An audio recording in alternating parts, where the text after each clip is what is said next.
yet another episode of Bible Hacking, a midday summer episode, no less. Today's going to be a really good episode. Looking forward to it. I'm going to give a couple of seconds for the stream to kind of come on. Yep, I see we have a couple of viewers already.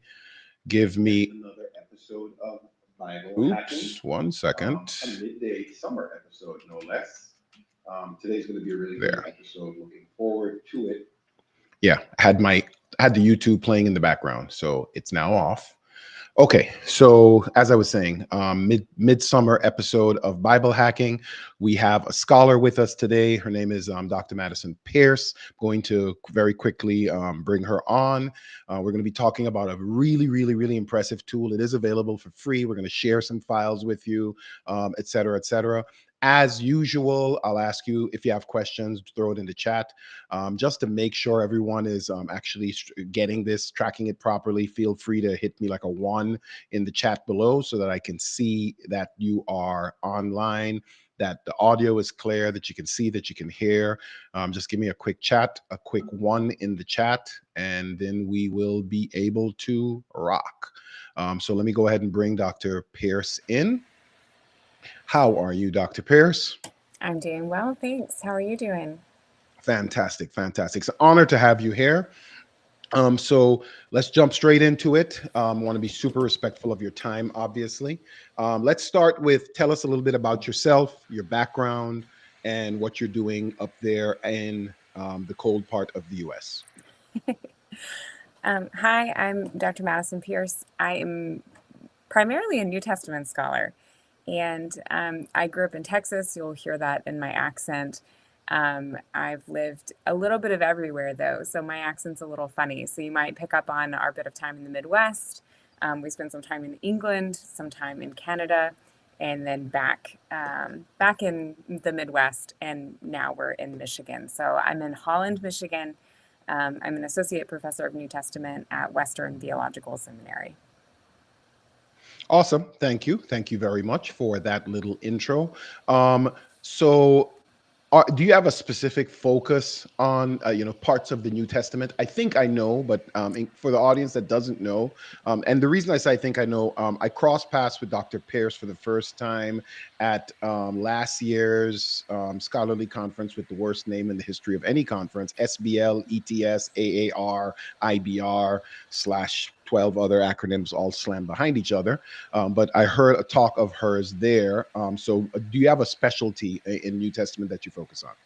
It is Hebrews, which is what you heard me talk on there. I work on Hebrews, and then secondarily, I also look at when the Bible quotes the Bible, basically.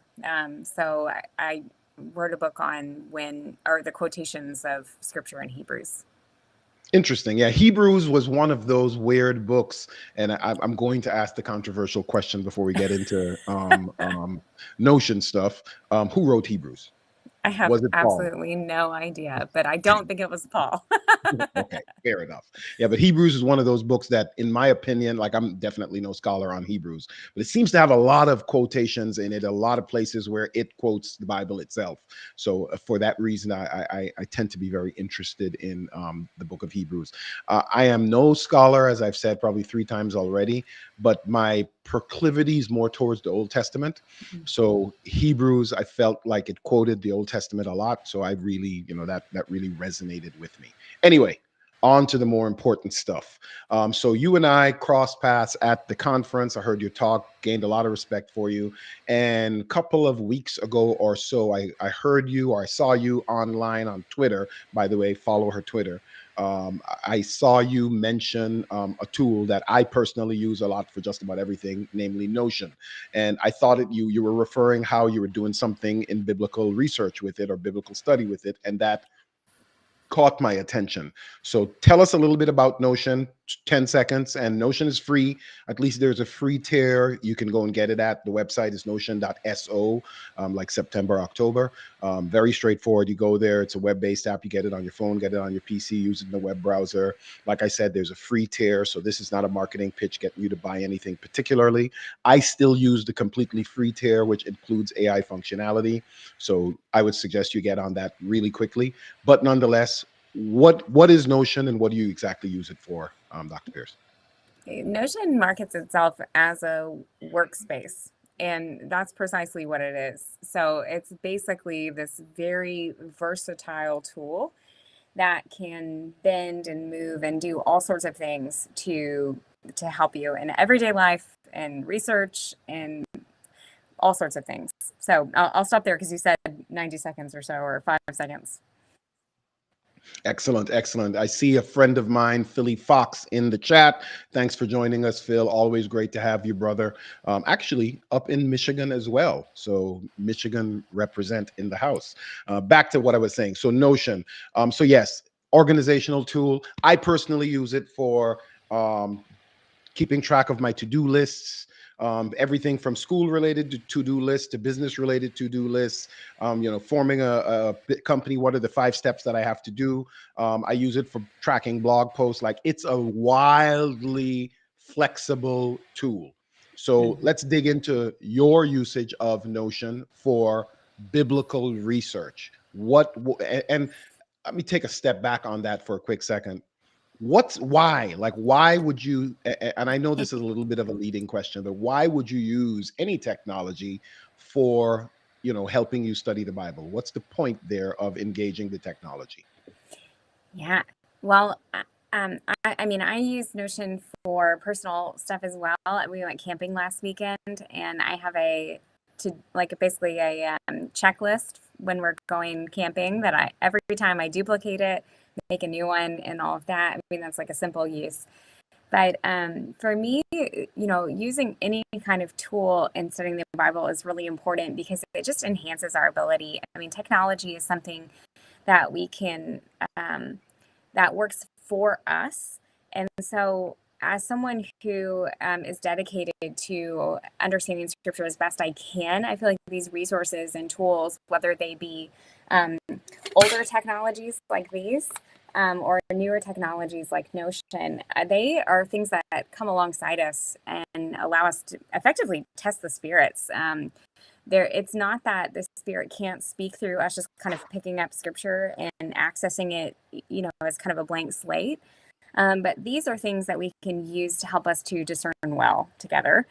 And a tool like Notion is effective role. I mean, depending on how you're using it, because it's an opportunity for you to gather information, to collate it and all of that, and then to begin to do the hard work of sifting through and discerning, what's a good resource, what resource would be applicable for this, how do I organize this this project, things like that. Awesome. Do you, so Notion also has, and this is a little bit off track, but I like to ask this especially in the current environment we find ourselves in. I got to ask an AI related question. Notion now has AI functionality built in as well.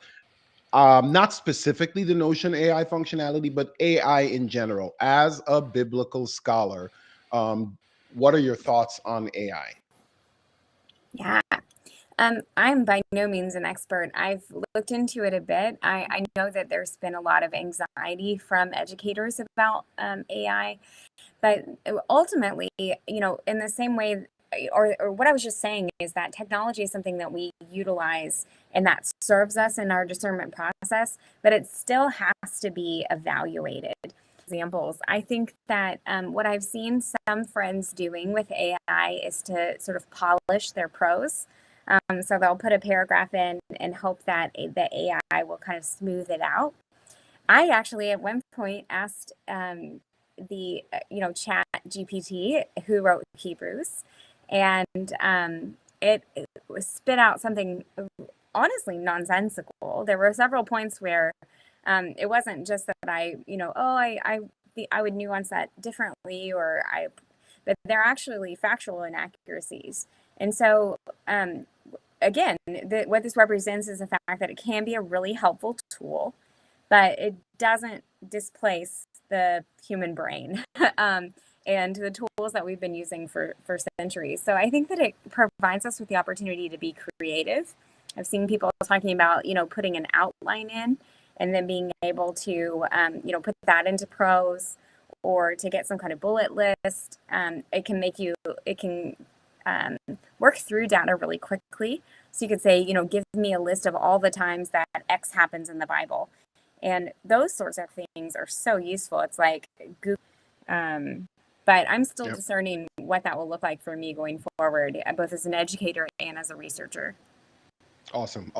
So it sounds like you don't think, and this is again something that I feel like biblical scholarship is struggling with more than other scholarship right now, at least.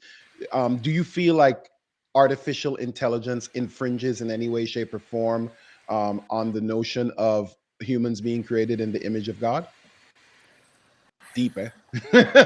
Oh, And I promise after that we'll get into notion.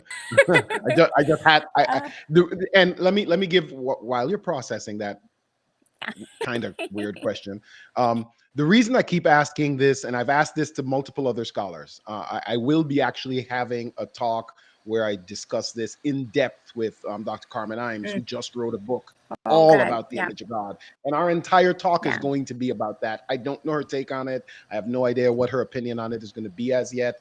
But I feel like I've heard Christians or the religious struggle with that part of AI where I don't think other scientific spaces, other research spaces have struggled with it. That's why I ask. I'm kind of blanket asking that to anyone that I respect and I consider smart. There thank you. So my understanding of the image, Dr. Imes will be able to run through this much more cohesively than I. But there are different approaches. So one would be a sort of functional approach to the image, and this is quite common. So this would say that the image of God is sort of located or is expressed in some sort of function that humans have, and their intellectual ability, so their capacity to reason, to even to communicate, maybe to be in relationship. These are things that people have put forward. And we could see where, if that's how you define the image, that something like AI could be understood as infringing on that, because you're effectively creating something that does things that only humans are supposed to be able to do. Something like that. That's what I imagine, based on what you're saying, though I'm only dealing with this kind of secondhand.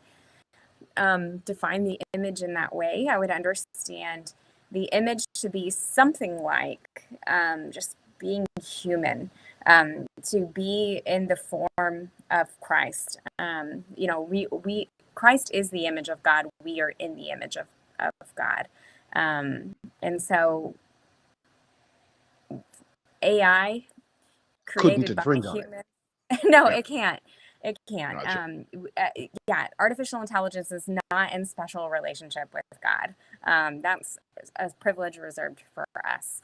So I think that we have to be careful with it, but I think it's really valuable, and requires some really good discernment. So I very, very, very much appreciate that insight. Awesome. Let's dive into Notion. So explicitly, what do you use Notion for with regards to biblical study, and dive into it in however you want to start? Yeah. So there are two main ways that I use Notion. There are two main ones when it comes to my research. One is that I've created a sort of resource repository, a source list. And I do have a set of templates that Gregory can share with y'all in the description for the YouTube page for today. And I'm going to just pull this up for y'all because I think it can be helpful. So it's this Notion for research. Let me get this shared. Let me see if I can handle it. I just shared that. Yep, I see the shared screen. I'm going to turn that on here in a second. I just shared the link to her Notion templates in the chat here. It will be a part of the description of the YouTube video as well. There we go. So here you can see, so really this is me kind of giving you a picture of what one of my pages looks like. I happen to use a German source, so sorry, that could be a little bit intimidating, but I wanted to show just maybe a few different ways that I use it for my research. So you can see that I have it tagged. So this is particularly relevant to 1 Peter 2:6, and it's in German.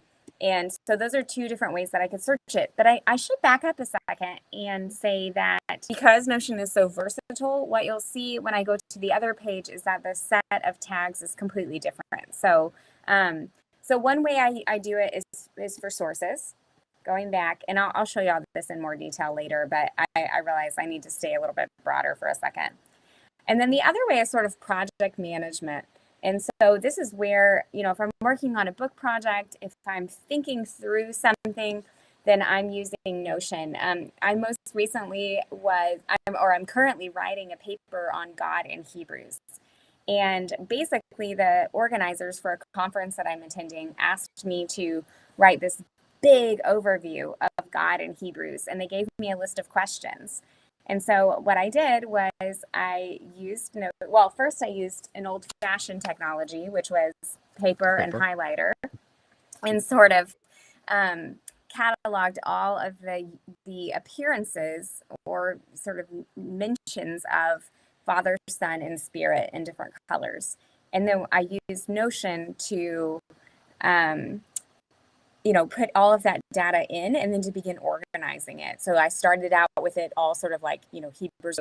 But because Notion is so versatile, I could then begin to rearrange and kind of work through that. So all that to say, I can use it for just sort of an archive, similar to kind of resource management kind of thing. And I can also use it for organizing data and managing projects. So I guess that's three main uses, really. I like this aspect here that you're showing. Let's dive a little bit deeper into this if you can. So the resources, I like the idea like you described of taking a broad, a really broad overarching topic and breaking it up into digestible chunks. I could see this being useful for even if, I'm not a scholar and I'm not doing a writing project, but I need to prepare a sermon, or if I need to, I just personally want to study, Hebrews chapter 1 a little bit deeper. So, I find 5 or 2 or 3 or 4 predominant questions, and then I, start, excuse me, digging through sources to get answers to them.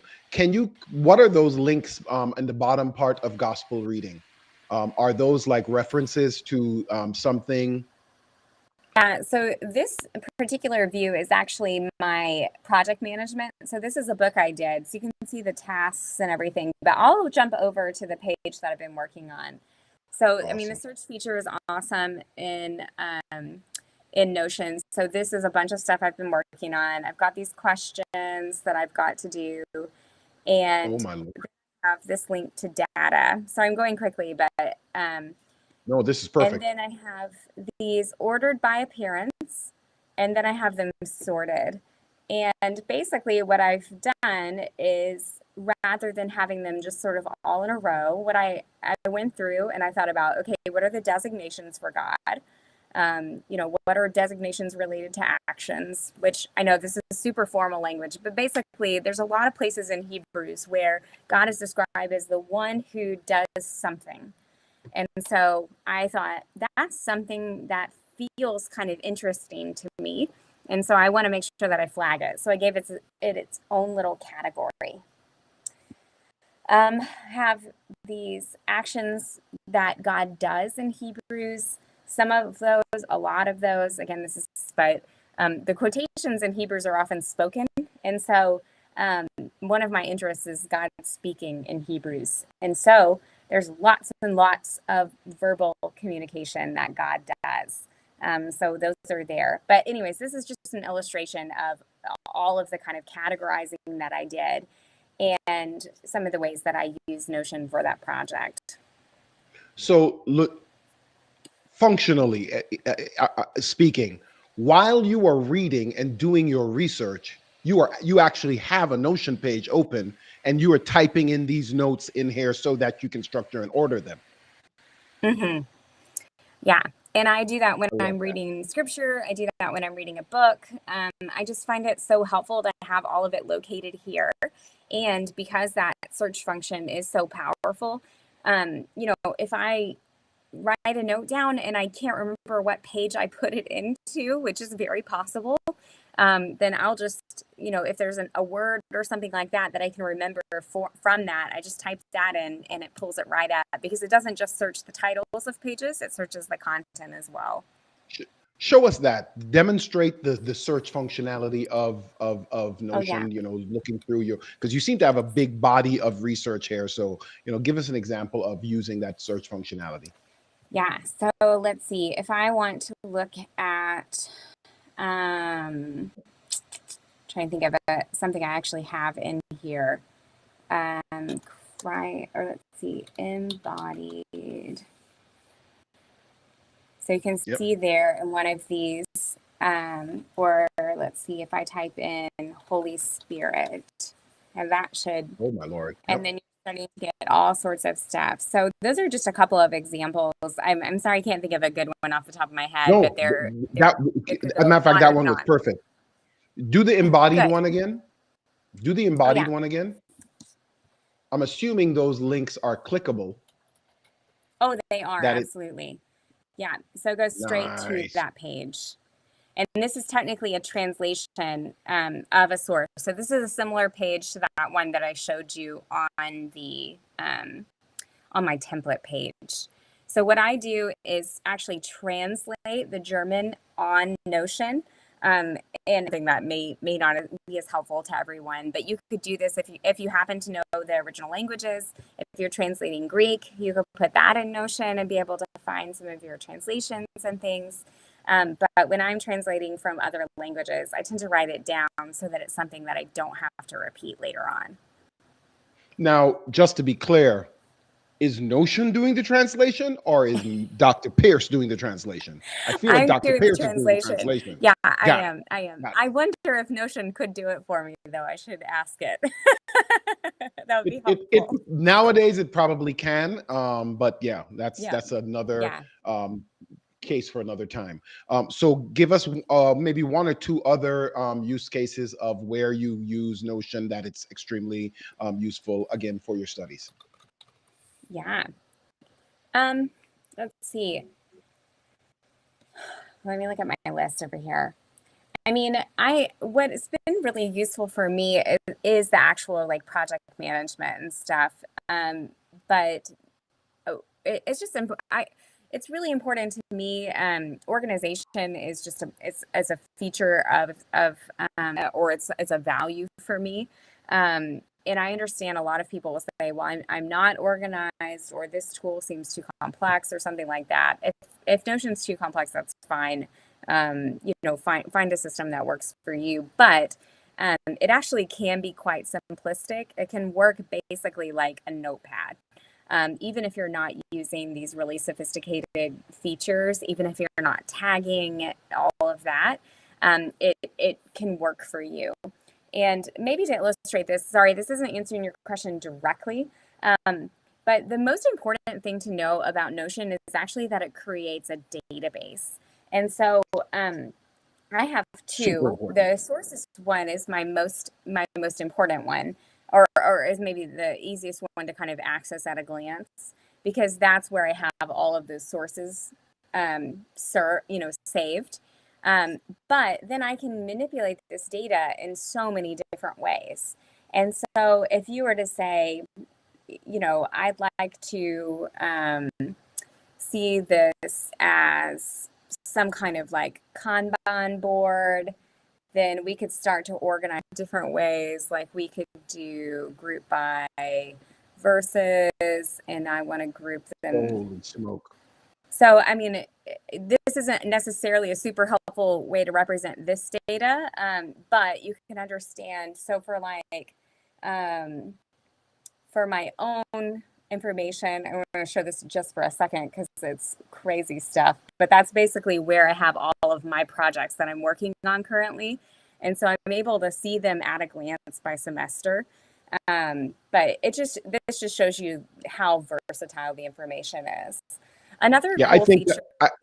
Sorry, you go you ahead. you kind of brushed over that, but I think that is and you entered into it by saying it doesn't really answer the question, but I think you're spot on. I think that is Oh, probably good. the most distinguishing feature of Notion, that it generates these databases in the background, and just about any data that you store in there can be treated as a database. And the value of the database is you can now manipulate it, generate dashboards off of it, generate reports off of it, sort it by different things without breaking, damaging, or changing the actual data.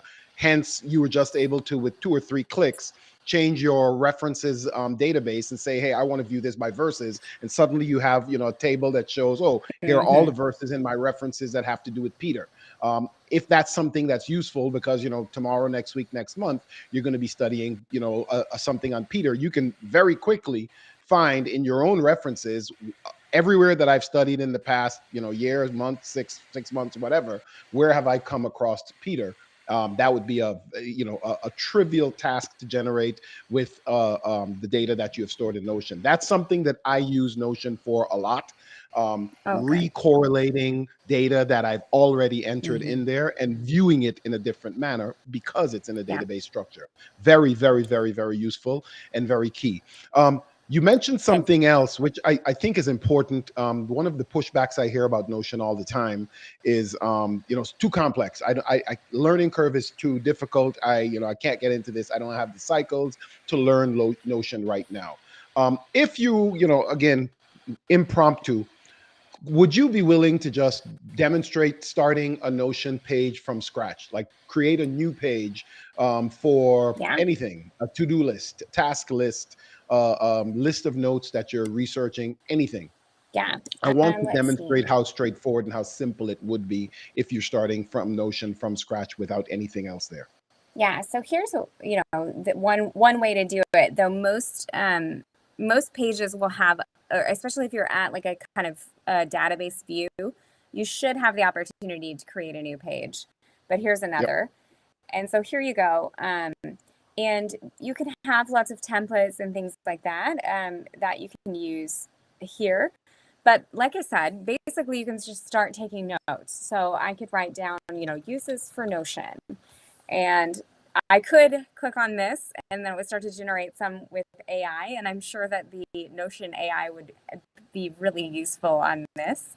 Um, and then I could write down, organized Yep. Good. sources and all of that. But then I could say, actually, I would like to create a table. So I could do something like this. Or I could say, I want to have a to-do list. Or I want to link to a page that I've already created in my Notion for research page because I've already got some options there. So this backslash shows you all of the different features, and you can link to media, you can embed a file, on my resources pages, you may have noticed I have a link to Google Drive, which is where I sort of store all of my stuff. You can have the file located locally, but that does inflate the space that you're taking up with Notion. And if you're on the free tier, then that creates a little bit of difficulty, which I see some questions in the chat that are related to Yep. that. And so actually, I'll make sure to note a couple of these. So the apologist in Detroit, hey, also from Michigan. I'm going to close the screen share for a second, and Oh yeah, I please like that do. there's Yeah. questions in the chat. Let's go ahead and answer some of them. You were going to address apologist in Detroit. Which one of his questions were you Yeah, going to jump on first? there's a few. So I can sort of hit them all in one broad swoop. So there's one. I don't know exactly what the original intention was for Notion, but if you go on the Notion website, then you can see that they're marketing it to a very broad audience. There are templates for educators, there are templates for marketers, there are templates for parents. I mean, it is all over the place. And so, Let me comment on this. yeah, Let me please. comment on this if I may, because I happen to know a bit more about Oh, Notion in great. this regard. It was not created for any particular audience. It's created for anyone. So apologist in Detroit, Chris. It definitely is not a Christian tool, and it's Yeah. definitely not created with a Christian worldview or Christian-centric pastors, theologians, biblical scholars at all. It's a general tool. I happen to use it in my day job, like the company I work for uses it for tracking to-do lists, etc. And that's what it's used for, all over the world. Anyone that has data that they're trying to track in whatever field, whether you're student, whether you're business, whether you're teams, whether you're corporate, whether you're government, it can be used for all of that type of functionality. So great question, apologist. You wanted to tackle another one of them, Madison? Yeah. And that actually, your answer gets to his second question, whether it has team and collaborative functionality. Functionality. It does. You're able to share this. My husband and I have pages that are shared.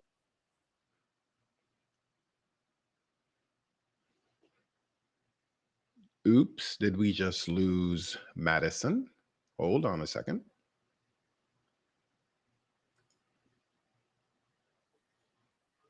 Hey. Gotcha. Okay. Yeah, your sorry, y'all lost internet me blipped there for a second. It's all good. Okay. You were saying your husband and I have pages, and then continue. Yeah, we have pages. So I was telling you all a little bit about our camping page. That's something that he and I have. When we went to Europe over the summer, we put our itinerary in there. So that, but also I've shared pages with my graduate assistants, because you can share just pages individually.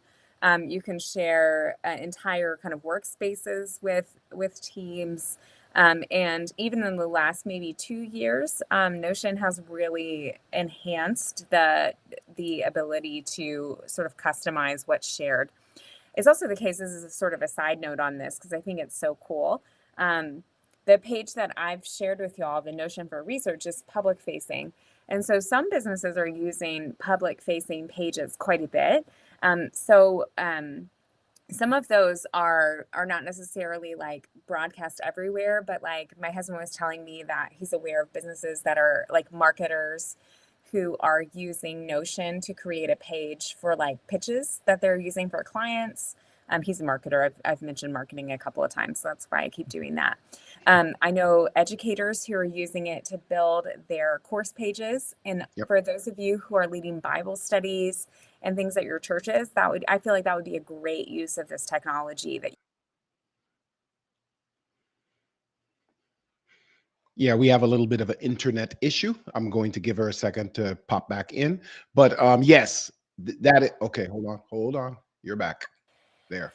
I'm so sorry. I have no idea what's going on. If only we could control the interwebs, but we I know. cannot, alas. I know. But you were saying, you gave a super use case that I want you to dive into a little bit deeper. You said if you're leading a Bible study or something like that in church, this would be a good place. Dig deeper into that. Yeah, because you can put up the questions for the week. I've done this. I used it for a class that I was teaching, because it was a class that wasn't with my usual seminary. It was kind of a cooperative thing. And so what I did was I put all the readings up on there rather than like Blackboard, Moodle, etc. And I put their discussion questions, linked all, the different things that they would need, and just gave them that link. And you can add pictures, you can put up your PowerPoint. Whatever you're doing, this provides such a great opportunity. People can ask questions. So even if you're wanting to have something like a forum opportunity for those who are in your class, that can be really cool. You can create a personal web page. The possibilities are endless. Yeah, pause on that. Yeah. That's exactly right. I literally know of customers or clients, corporations, personal people, etc., that use Notion to generate their company web page or personal web page. Like, they wanted to make a website and be public facing somewhere. They created it in Notion. They created, the documents, put the graphics, put a little chart, put a dashboard, et cetera, with links that go to other places. And they publish that public facing, and boom, you have a website. So Notion, they wouldn't say it's a web design tool, but because it creates pages that can be completely public facing, there is that possibility to use it for that as well. So for you, all of that is in the answer of the question of, is it collaborative? Can you do collaboration and team stuff with it? Yes, you absolutely can. I will give this caveat though, and I'll lean into that other question that apologist in Detroit asked: is it cloud-based storage, and are there limits? Yes, there are limits. Some of it is cloud-based storage, absolutely, and that's where the pricing tiers come in, Mhm. as well as with the collaboration. Yeah. At the free level, which is what I use right now, you could do almost everything. I have gigabytes of data in my repository, and I'm nowhere near their limit yet. But as you try to share and you be collaborative with individual teams, like if you have a team of 5 people and you want, this team to have access to this and not this, etc., that requires different tiers. But even the purchase tiers are not crazy expensive. I think they have tiers starting at $5-10 a month or something along those lines. So I haven't run out of capacity and capability yet with the free tier. So I would be shocked if you can run out of that type of capability very, very easily. Yeah. I see another question there. It's just a general utility Oh, tool. but on that note, if you have an education email address or an email address Oh, affiliated with an educational institution, you can actually get a higher tier for free. And so that's what I do. So I have the Education Plus plan, and it gives me a lot more space and capabilities. So as a technologist, note to self: quickly buy a domain with edu behind it. Greg.edu. there you go. I didn't say that publicly. Disregard. I see another great question there. What would be the Mm. benefits of using this versus a tool like Logos, Olive Tree Bible app, or a Microsoft tool? Great question, Phil. I'll let you share your thoughts on this. I have some thoughts on it as well. Yeah. Go ahead, Dr. Pierce. Yeah. So for me personally, I think that there are some ways that some other technologies can do more than Notion on a particular task. But for me, when I sit down on my computer, my hope is that I can open as few things as possible and have everything right in front of me. And so the fact that I can have my project management and all of my notes in the same place and can integrate that into things that I'm sending to my students, so that if I were to make a page for them on the class that I'm teaching in the fall, because I have all my sources in Notion, I could do that in about 15 minutes. I could put together a very cool course page for them where I have links to the PDFs and all of that. I probably won't do that because we have to use Canvas and all of that, but I could, and it would be very cool. So for me, it's about just having a one-stop shop, because I find that simplicity much better. If I'm compelled to go to my organizational tool more frequently, then I'm going to be more organized. That's the case for me. Yeah. That's a good one. Again, I'm not paid by Notion, even remotely. Not even affiliate with them. So don't consider this a marketing pitch at all. The big benefit, and I use Logos. Anyone that's watched stuff on my channel know that I am a Logos Yeah, me too. fanatic. I love Logos. But the big benefit of something like Notion over something like Logos, particularly, or a Microsoft tool — I won't speak for Olive Tree because I'm not that intimately familiar with it — is cost. There are tiers of Notion that are fully usable for free. Hmm. I don't think that exists really at Logos. I think the Logos free version is largely crippled. I think it has like one book in it, or maybe 2 or 3 books, and that's it. And if you want any of the additional functionality, you got to start paying. And I pay for Logos because it's a useful tool for me, but it's out of the — like, I couldn't do a Bible study at my church and demand of everyone to use Logos, even if it's just 20 people in my men's Bible study group, because not all of them use Logos, and not all of them necessarily have the ability to go and get even a computer powerful enough to use it. Microsoft tools, the same thing. There isn't such a thing as a free Microsoft tool. Some tools start off at free with Microsoft, but they don't stay that way for very long. So Notion, you have significantly more flexibility for sharing across broad audiences without the worries of, oh my God, I'm going to have to tell you to make a purchase now, and you're going to have to. And that's one of the reasons why I jumped all over the opportunity to kind of talk about a tool like Notion here earlier. Good stuff. Another good question just popped up: multiple people using the tool, is there a track change function or something similar? Yeah, this is similar to what you would find. You can make comments, and I'm not sure if you can actually do something like suggestions, but you can definitely comment on the document itself. And then what you can see is a version history, which is similar to what you can do in Google Docs if you haven't been using the kind of suggestions option. So basically, you'd click on a button and it would show you all of the different stages and revisions that the page has gone through, which I made a mistake earlier this week and freaked out for a second because I thought, oh no, I've lost some important work. But thankfully, this restore versions thing made it super easy to get right back where I needed to be. So it's really useful. And um, I do think that there can be a little bit of trouble from time to time. There can be a little bit of a lag from device to device, and thus I assume I don't do a ton of collaborating in real time. But I think there can be a little bit of a lag between collaborators. There have been a couple of times my husband and I have been working on the same thing at the same time. So just keep that in mind. But it's not insurmountable, but it's something to just keep in Aware of. mind. Yeah. Yeah. I've noticed that as well. One of the other things I like with regards to a tool like Notion, and in this case, Notion specifically, is the fact that it is basically web-based technology. So the link, which I think I will share again, and this link will also be in the description of the YouTube video, so you can always access it there. That's just a web page. Like you click on that and it opens up a version of Notion in a web browser. Because that's a web browser, any computer that has a web browser has the ability to be able to access that. In addition to that, there's apps that will run it on your mobile device or your iPad or your computer or your Apple computer. There's versions of it that work all over the place.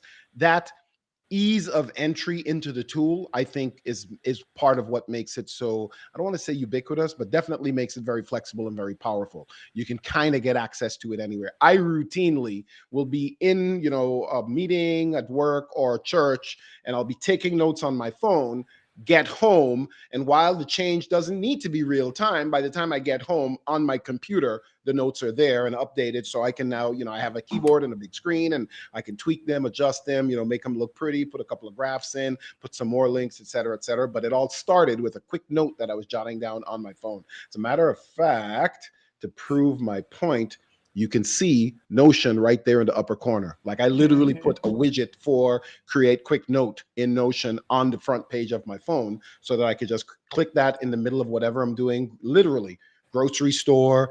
And, my wife sends me a text, don't forget to pick up the so-and-so. I'll make a quick note of it in Notion. And then I can move that to the done tab when I'm done with it. So like wildly useful tool. Good stuff. We really, really, really appreciate this, Madison. I want to be respectful of your time. I promised we'd take about a half hour. We're at 42 minutes now, thanks to a rather engaging set of questions. I want to make sure that we are not missing any other questions. General utility, cloud storage. Yeah, I think we've got everything covered. This was awesome. Any closing notes that you'd like to share? And they could be broad thoughts on anything from AI to seminary to where you're going to be speaking next, anything along those lines. Share away. Oh, well, I would love to encourage all of your audience to go to seminary and to come and see us here at Western Theological Seminary. I think that the fact that your audience is engaging in Bible study at all is encouraging. And I hope that they continue to grasp those tools. But yeah, Notion has been such a gift to me. I think that any organization of any kind, though, to help you to sort of keep life in order, for me at least, is super helpful. So I hope this has been useful for everyone. I love nerding out about Hebrews and Notion. So thanks for the opportunity. Awesome. Thank you very, very, very much again, Dr. Pierce, for so graciously sharing your time. Look forward to, are you going to be at SBL, et cetera, et cetera, et cetera, Yes. this year again? Yeah, I think I've got 2 or 3 presentations there this Holy year, smoke. so I'm around. Yeah. This will be, last year was my first ever attending. Oh, wow. This year will be my second. Last year was quite overwhelming.